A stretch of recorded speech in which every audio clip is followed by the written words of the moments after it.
Bismillahirrahmanirrahim. Fudail bin Iyad.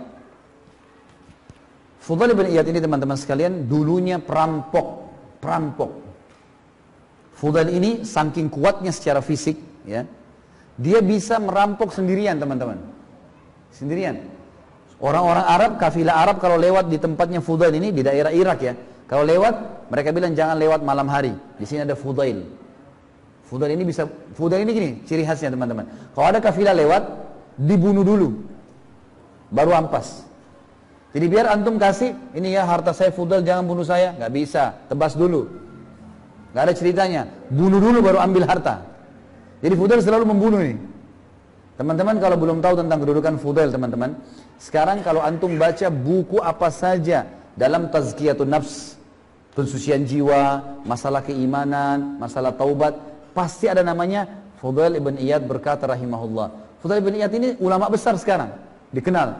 Ini dulu dia awalnya perampok, penjahat besar, bunuh orang, setiap orang lewat dibunuh sama dia. Satu waktu teman-teman sekalian, dia mau masuk dalam satu kota, di salah satu kota dekat tempat dia mencuri, dia mau merampok nih.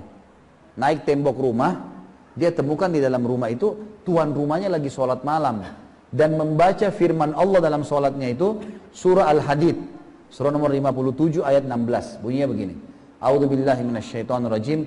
Alam ya'ni lil ladzina amanu an takhsha'a qulubuhum li dzikrillah wa ma nazala minal haqq wa la yakunu kal ladzina utul kitaba min qablu fatala 'alaihimul amadu faqasat qulubuhum wa katsir minhum fasiqun. Artinya, belum tibakah saatnya bagi orang-orang beriman itu untuk tunduk hatinya mengingat Allah dan kepada kebenaran yang telah turun kepada mereka. Ada Al-Quran, ada hadis Nabi, tinggal belajar, mati masuk surga.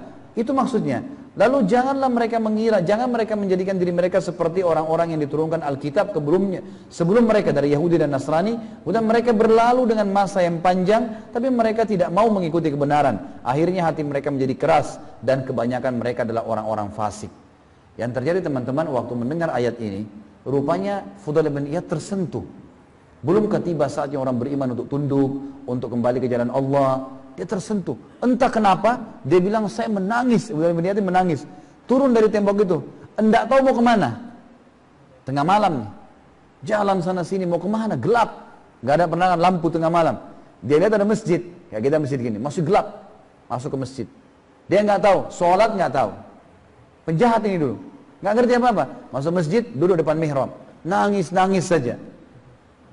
Waktu menjelang subuh, marbot masjid datang. Masuk masjid. Pengen nyalain. Zaman dulu orang pakai minyak sama sumbu ya. Dinyala-nyalain supaya terang gitu. Kayak kita sekarang lampu gitu. Dia nyala-nyalain.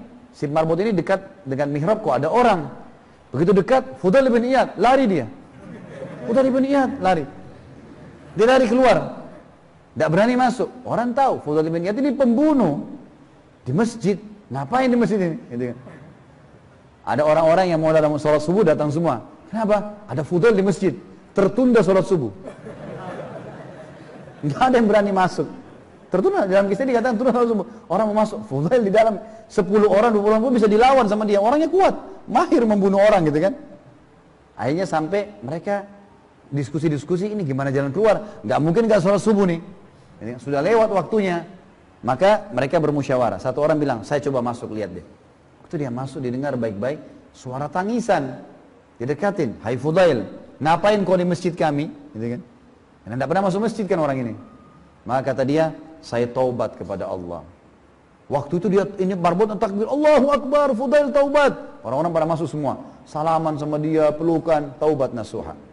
Waktu taubat teman-teman sekalian, mulai hari itu dia baca buku-buku, dia mulai hafal Quran. Umurnya kalau nggak salah waktu itu sudah sekitar hampir 40 tahun lebih. Baru taubat nih. Mulai hafal Quran, mulai baca buku, sampai menjadi ulamanya muslimin. Fudail menjadi ulama muslimin dan terkenal kisahnya. Kalau teman-teman ketik di Google kisah Fudail bin Iyad, keluar kisah-kisah ini. Tentu banyak versinya ya. Ini salah satu versi yang saya sampaikan. Kalau bagaimana setelah taubat dia menjadi ulama muslimin. Dan ini yang dibutuhkan teman-teman sekalian. Setelah kita berbuat salah dulu, taubat nasuha, menjadi orang baik, kemudian kita isi dengan amal-amal saleh, meninggal insya Allah kita akan masuk